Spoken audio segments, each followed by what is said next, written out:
Hi there, it's CEPA fellow Carrie Oderman. Welcome to the CEPA Podcast, where we bring together leaders and experts from both sides of the Atlantic to explore the biggest challenges shaping our world today. We hope you enjoy the episode. Hello, I'm Dr. Alina Polyakova, President and CEO of the Center for European Policy Analysis. Thank you so much, Carrie, for introducing the podcast. And I'm so delighted to be here today for this very special conversation with a leading voice in national security and a key figure in shaping America's role on global defense policy and diplomacy, Congressman Jason Crow, representing Colorado's 6th Congressional District. Welcome to the CEPA Podcast. Thank you for having me. It's great to have my inaugural appearance. We're delighted to have you. For those of you who don't know Congressman Crow, you should. He is a U.S. Army veteran, a former attorney, and as I mentioned, a leading voice on security in the U.S. Congress, serving currently both in the House Armed Services and Intelligence Committees. Congressman Crow, or Jason, if I may, has been at the forefront of really helping, I think, all of us here in Washington and even beyond Washington really think through some of the most pressing international security and foreign policy issues facing our country and facing all of our alliances across the world. So, Jason, it's great to have you again. I thought before we go into all of the wonky policy things that I really want to talk about, being a big policy nerd myself, I wanted to hear a little bit more from you about you, because I think that's always a really interesting background story. How people end up serving in the U.S. Congress, how you end up deciding to run for a congressional seat. I know you grew up in the great state of Wisconsin, coming from humble, modest roots in a working class family, much like myself, an immigrant family. Then you eventually decide to join the U.S. Army. You become a U.S. Ranger. You serve 3 tours in combat in Afghanistan, Iraq. Of course, thank you for your service, your military service to our country, and for your service still as a member of Congress. But can you talk just a little bit about, how you grew up and how that shaped your decision making, whether that was to join the U.S. military? I'm sure that wasn't an easy decision. We know how difficult that is for our countrymen and women in uniform. And then what happened after you left the military? How did you end up now being a member of the U.S. Congress for the last 6 years? Yeah, well, let's just say that being a member of Congress was not the likely outcome of my path. And I wasn't in high school yearbooks being voted, the most likely to be president or an elected official by any stretch. But here I am. It's been a non-linear path for me. I grew up, as you said, in kind of a modest working class family and background. And I actually, when I finished high school, I did well in school and got into college, but my family didn't have money to pay for it. So I started working. I was working in construction for my first few years of college and saw a billboard. This was in Wisconsin, one of those billboards that talk about National Guard service. And it was, 1 weekend a month, 2 weeks in the year, we'll pay for your college tuition. This was before 9/11, so we weren't yet at war at the time. That seemed like a great deal. So I took a semester off. I went to basic training and I became a private, lowest ranking enlisted soldier in the Army. And was doing the National Guard thing, which allowed me to work less and focus more on school. And I discovered that I actually loved that time. I loved wearing the uniform, loved the flag on my shoulder, really got a lot out of being part of a team and being there in those National Guard weekends, being a part of something bigger than myself. And I was kind of surprised by that. So I joined ROTC and was going to become an officer. 9/11 happened. And I just knew that when we were going to war that I didn't want other people to do my fighting for me. So I actually asked for a transition from a National Guard contract to an active duty contract. And I was the distinguished military graduate of my ROTC class, so that the top graduate of my class. And I got to choose my own assignments. I could choose where and when I served. And in my very infinite wisdom as a 23-year-old, I chose infantry and airborne training in Ranger training and assignment with 82nd Airborne Division, and found myself very quickly at the tip of the spear and leading a platoon of paratroopers in the invasion of Iraq, and ultimately went into special operations later and became an Army Ranger as part of the Joint Special Operations Task Force in Afghanistan as well. So that's my early time. And during that period, my love for our country grew. My love for Americans grew. And I always say that I don't find that inconsistent with also understanding that our country is not perfect, that we have so many unfulfilled promises, that we have not yet met that highest ideal of a more perfect union, and we strive towards that. Yet I also love the things that we do well, and I love the American spirit pretty deeply. And that led me in 2017 to decide to run for Congress and try to flip a seat in the House during that campaign to retake the House majority, and found myself running in a seat that nobody thought I could win until I did. So here I am. Well, thank you for just giving us a feel for where you're coming from. I want to just follow up on thinking through your military service and, having been, as you said, in the sort of the tip of the spear, right, of how the U.S. interacts with the world, right? That's, of course, our hard power military capability. And I think for generations, our country has been really debating what is the role of hard power? What is the role of the U.S. military capability, which is the greatest military in the world? And it's a force that we, I think, want to use carefully, of course. I think most people would agree with that. But there's been a debate, I think most of the 20th century has continued to the 21st century about, when should the U.S. engage? For what reason, right? When does it make sense to commit U.S. lives? You served bravely and courageously with so many others in our wars in the Middle East. And I just wonder how you think about that question. And where do you land on this debate between, U.S. using its military power to affect change in the world? Like, when is that appropriate? How do you think about that really big philosophical question? Yeah, well, I think about it using a couple of the most formative experiences in my life. And a few of those are growing up in a modest working class family in the upper Midwest. First 10 years of my life were spent in a very small rural town in southern Wisconsin, less than 15,000 people, an industrial town, or at least it used to be until the industries died out and the town lost its economic base. And many of my family, by the way, were very conservative and remain very conservative, kind of Catholic, conservative, upper Midwestern voters, folks, and that's where I'm from.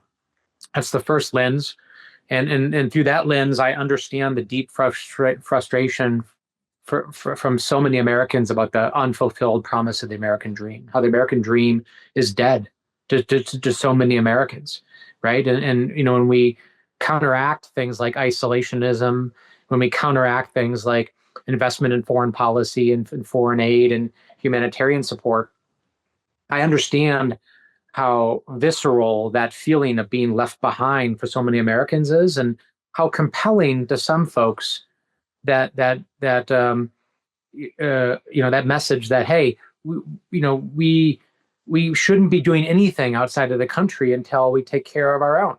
On its face, that's a compelling message. But when you get below that and you actually see that, the investments in our relationships and our economic partnerships and global security actually bears on our economic security, and the times we've been most prosperous and our middle class has been the strongest is when we've been the most engaged effectively, effective engagement.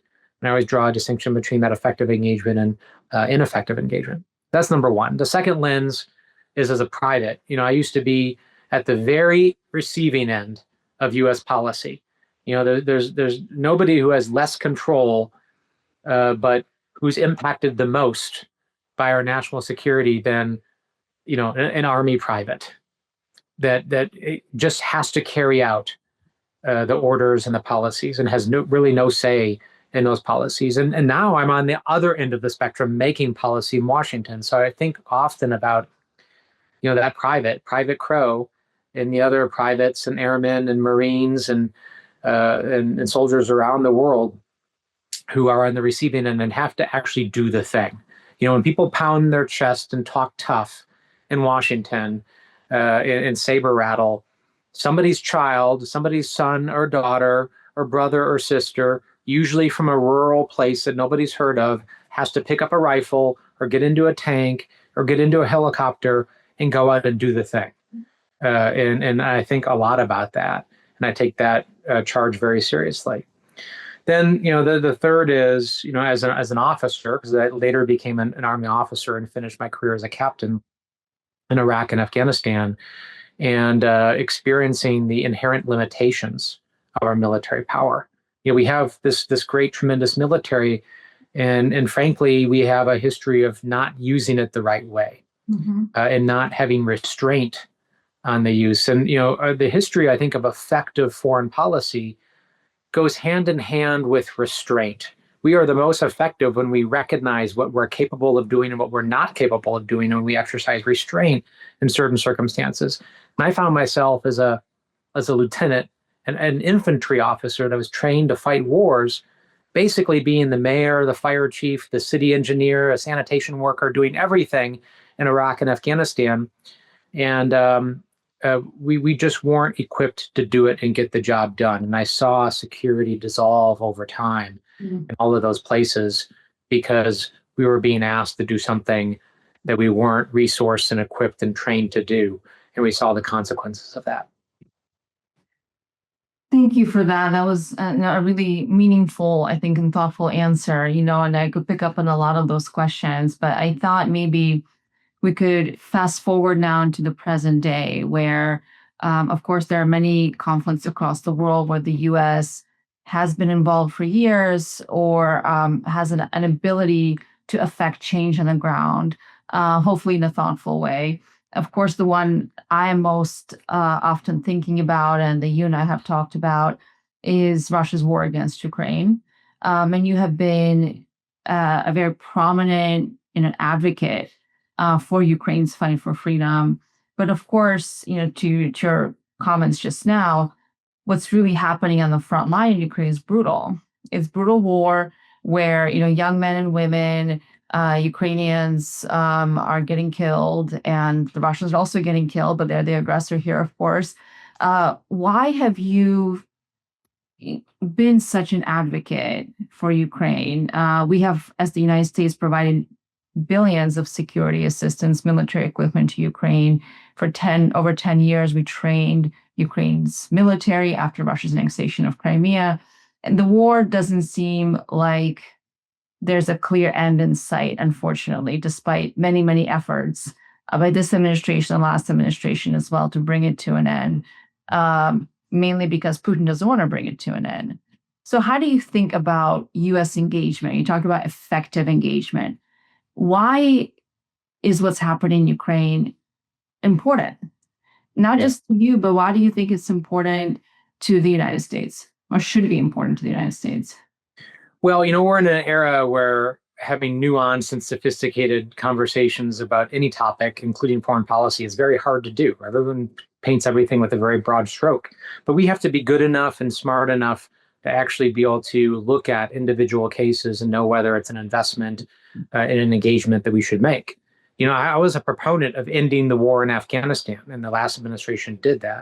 And I was critical about the manner in which they did that. But I thought, we for a long time that we should have pulled back and reduced our intervention in the Middle East, broadly speaking.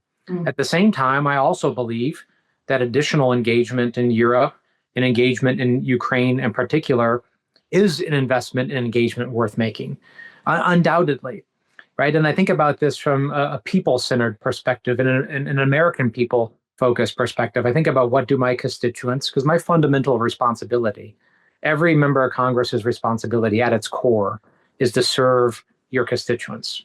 Like that's where the analysis begins and ends. So I think about it in that frame. And I think about the fact that Europe is our number one trading partner. I think about the fact that when we pull back from the world and there's war and conflict in Europe, that eventually that war reaches our doorstep. right? History is very, very clear on this point that when the U.S. pulls back and isolates itself from conflict in Europe, eventually that bill comes due. And the longer we ignore it and the more we ignore it, the bigger that bill becomes in blood and in treasure. And I like to learn from history. I think we ignore it at our peril, and I don't want to keep on relearning really hard lessons over and over and over again. And that's the lesson that is very clear to me. So economically, it's important. From a security standpoint, it's important. From a food security standpoint, it's important. And I have no qualms whatsoever to go to my constituents and say, for less than 3% of the annual defense budget, we are helping to kneecap one of the largest militaries in the world of our adversary that constantly threatens our troops and our security around the world. We are solidifying a democracy that will be a trading partner, a technology partner, and a security partner. And we are helping secure Europe, which of course is fundamental to our economy and to our jobs and to the American way of life. And that is a value proposition that I think is a hell of a good investment for American taxpayer dollars. Well, I couldn't agree more. That's very much, I think, in line with the arguments and the analysis that we have been doing at the Center for European Policy Analysis for a long time, kind of making that value investment case, but also recognizing the reality that we know that what happens in Europe doesn't stay in Europe. Europe is our biggest trade partner. People forget that. And so we have a Europe that is robbed by instability, insecurity, and war. That's going to weaken us in our global position, not just from a security perspective, from an economic perspective. And I think we forget that, just how deeply intertwined the two continents are for generations. But, in Ukraine, we're 3.5 years into this war. There have been many predictions about Ukraine losing, Russia winning, the imbalance in manpower, military capability. Europe and the US have been supporting Ukraine from a humanitarian perspective and security perspective, but it just doesn't seem like anything has been enough to bring a decisive win for Ukraine, certainly, nor a decisive win or defeat for Russia. So it feels very much like we're in a war of attrition. Yeah. Do you agree with that assessment? And what do you think needs to happen now to change the dynamics? Because obviously this is not sustainable for the long term. Yeah. Well, the last administration did a lot, but I also was critical of the last administration's what I perceived to be a fairly risk-averse approach to providing support. And you think about somebody, you have to always view this through the context of what is the adversary doing and thinking, what is the mentality. And Alina, as you know better than anybody, you're an expert on this, but I also have been paying attention to this for years through the Armed Services Committee and the Intelligence Committee and through my other contacts. We know so much about Vladimir Putin. He's been around for decades. We know his playbook very well. And with somebody like Vladimir Putin, who preys on weakness and indecisiveness and understands only power and strength, risk aversion actually can create its own risk. And Ben Hodges referred to this dynamic as self-deterrence, right? That we can become so risk averse that we kind of create our own deterrence effect, and we do less. That's actually then creating risk by our adversaries. And you saw this play out, right? Had we been willing to do more earlier, I think we'd be in a very different position. Ukraine would be in a very different position on the battlefield than they are now. In almost every decisive moment where we decided to do more for military aid or provide new systems, whether it's Stingers or Patriots or M1 Abrams tanks or F-16 fighters or authorization for cross-border strikes or providing intelligence, just to name a few, and there are many other examples, it was bipartisan effort in Congress that actually cleared out the space and pushed the administration to do that. And it often took 6 to 9 months in each of those instances to create that pressure from the Hill before they would do it. So that's passed. I think there were some missed opportunities there. But here we are now, and it's a very challenging situation, a much more challenging situation with this administration cutting off aid and sending mixed signals that, frankly, Vladimir Putin takes advantage of in every possible way, right? And Vladimir Putin understands only power and only pressure. He doesn't care what people think, doesn't care what people say, doesn't care what people tweet. What he cares about is economic pressure, diplomatic pressure in the form of isolation, and military defeat. Those are the three things that he really fears the most, and we know that well. And unless those three things are brought to bear on him to create power or create pressure, he has no reason to change. You're talking as if you read an article I wrote at the end of last year called Maximum Pressure on Russia as a way to win this war, something along those lines. So I'm glad if you haven't read it that we align on this. But like just taking back to where you just landed, the big conversation that's been happening in Europe, because of course Russia's war against Ukraine there's a bigger picture there by European security writ large, which of course is about our security because we're a NATO member state and we have committed to collective defense. There's an attack on one of our NATO allies. And of course, Ukraine borders a large number of NATO allies. And there's a real profound fear that the war will spill over military. It's already spilled over in non-conventional ways to Europe through attacks on critical infrastructure, sabotage, and assassinations by the Russian intelligence agencies. But we're not in a conventional military confrontation yet. But the risk seems to be growing the longer the war goes on and the longer that Putin feels that he has a kind of an open field to play, right? Because he's not getting stopped by force, which is the only thing that Russia historically has ever been stopped by, is just brute force on the battlefield in combination with the kinds of pressures you described in the economy and political spaces. But, I just wondered, to go back to your earlier comments about, restraint, right? And being thoughtful about how we use our treasure, and most notably our blood in the United States. Is there still a reality 3.5 years into this war in which we can have a secure peace that is long lasting and durable in Ukraine without U.S. presence on the ground? Well, there's undoubtedly always a path to peace. I believe that firmly. But peace requires moral clarity. It requires a plan, and it requires us coming from it from a position of strength. And if any of those things are lacking, then our adversaries and those who wish to undermine peace will always do so.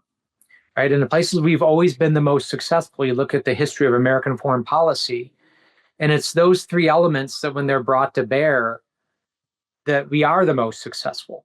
And we're lacking most of those right now.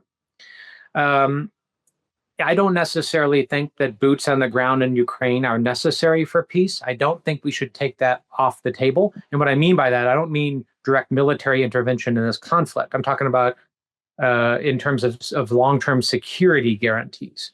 Like I don't believe, I've said this from day one and believe this today, that we shouldn't be directly involved in this conflict. We can and should continue to provide intelligence, economic support, military support, and diplomatic support. But security guarantees are a different question.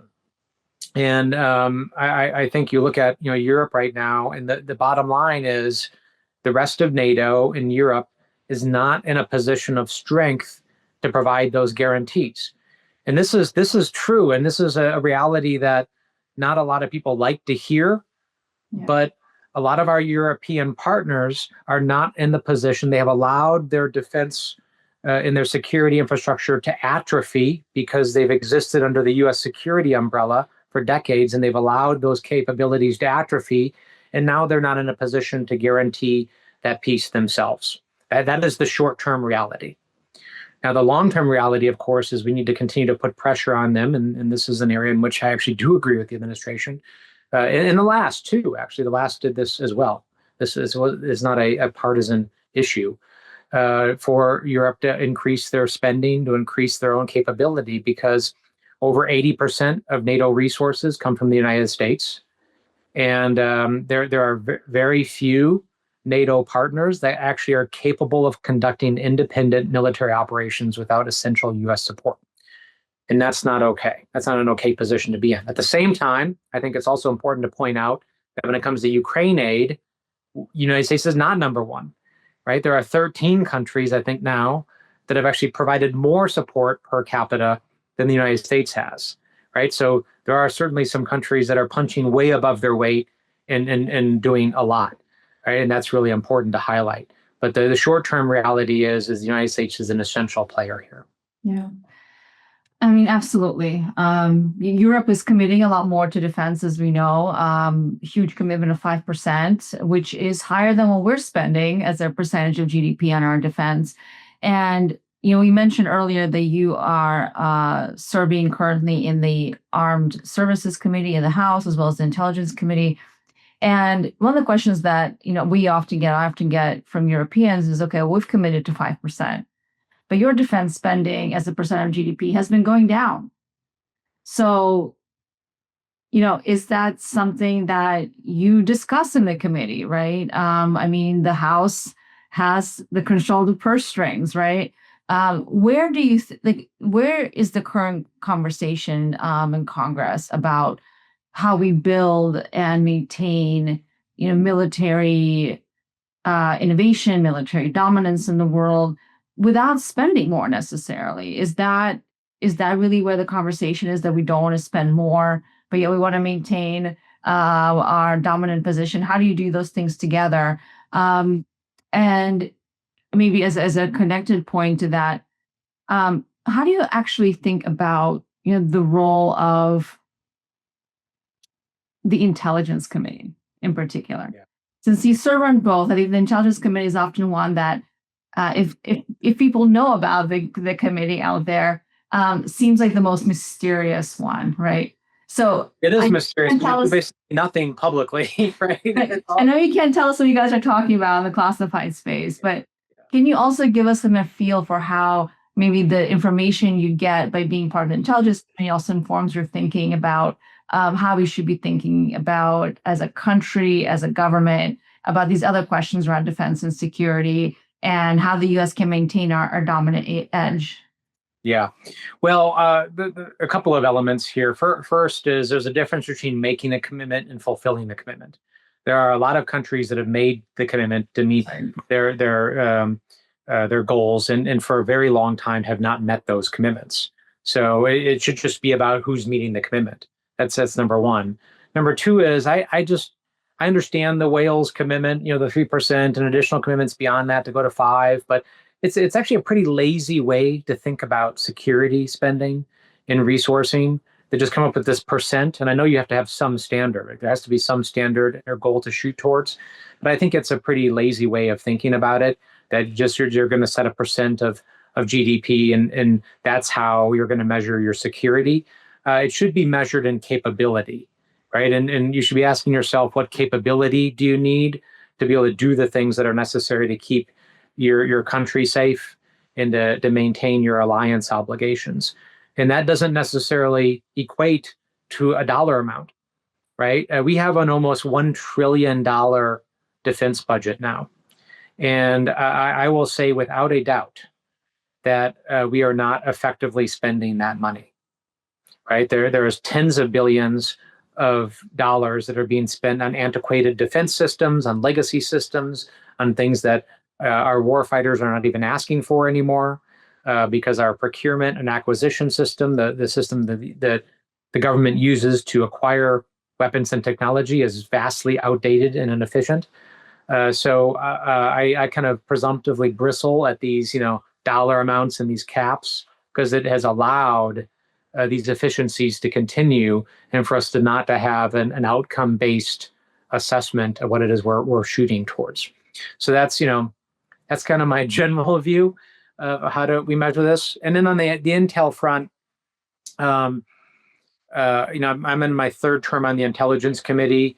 It's one of the more unique committees in Congress because we are charged with receiving information. We're read in on everything. Like, we see everything the U.S. government's doing and what our allies are doing and all information. And we have the unique role of being charged with overseeing everything from our covert action programs to our most sensitive intelligence programs, but also our classified intelligence budget, which only the Intelligence Committee sees, and approving that budget. So we get a whole look. And in my time in Congress, I've served on the Foreign Affairs Committee, the Armed Services Committee, and the Intelligence Committee. So I've been able to get a 360 view of our foreign policy and national security infrastructure and how our government does its work. And I can say that the intelligence space is one of the most important, if not the most.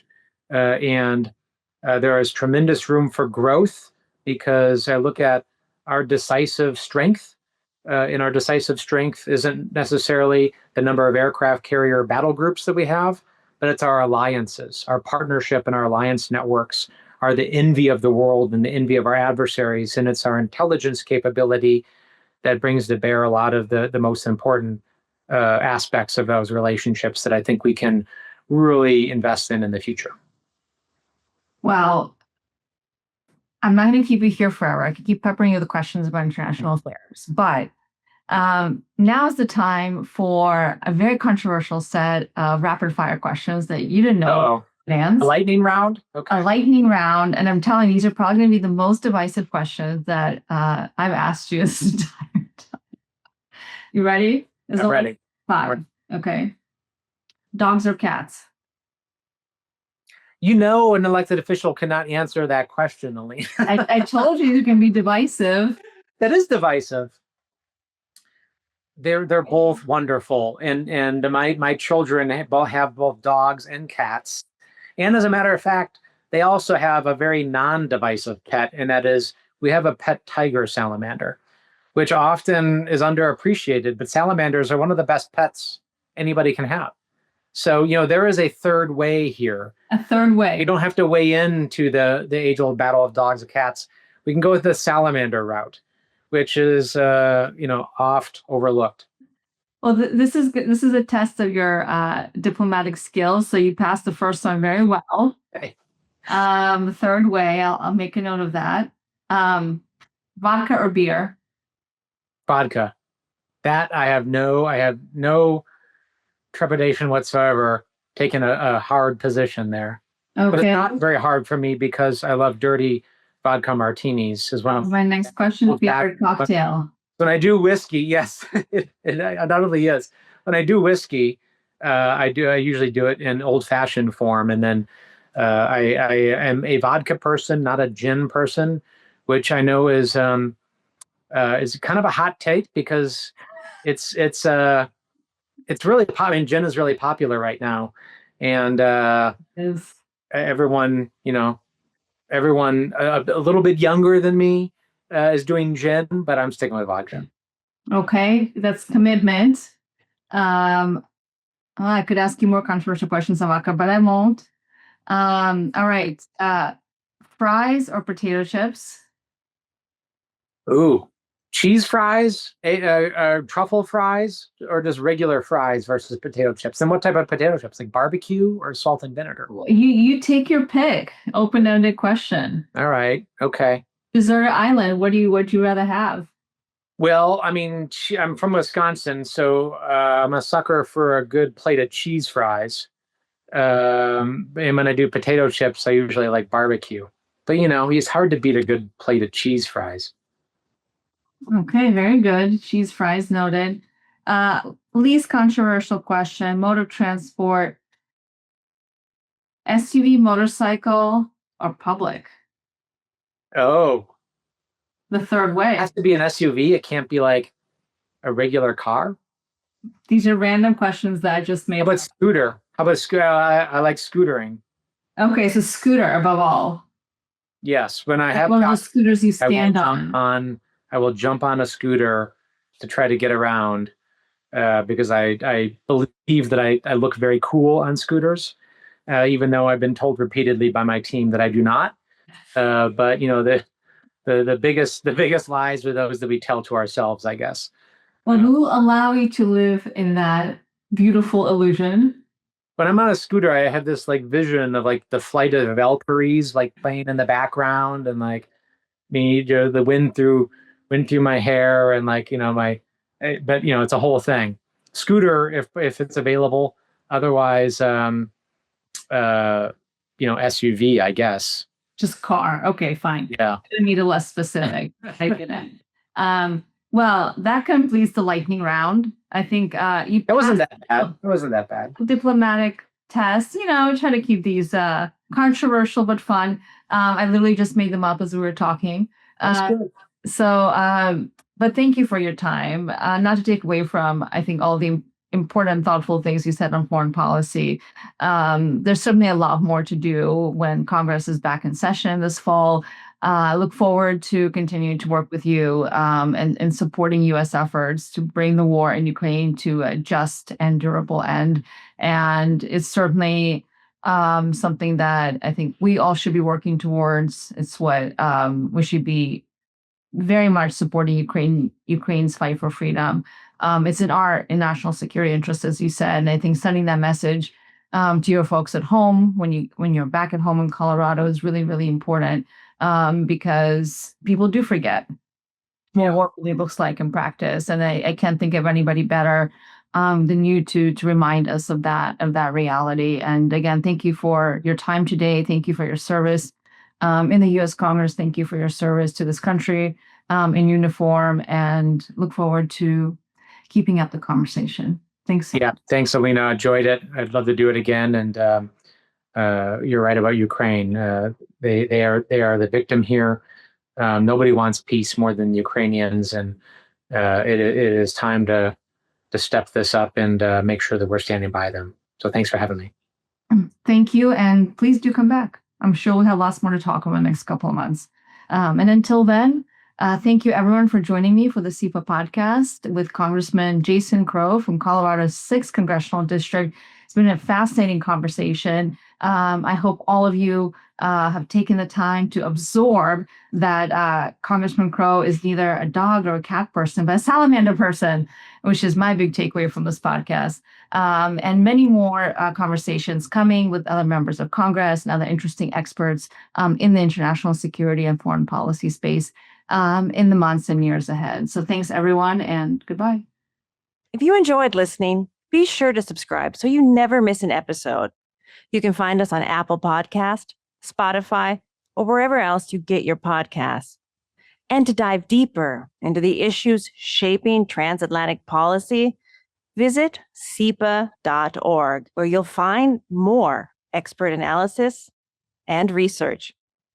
And don't forget, you can find us all across social media for the latest updates, thought leadership, and exclusive content. Thanks for listening.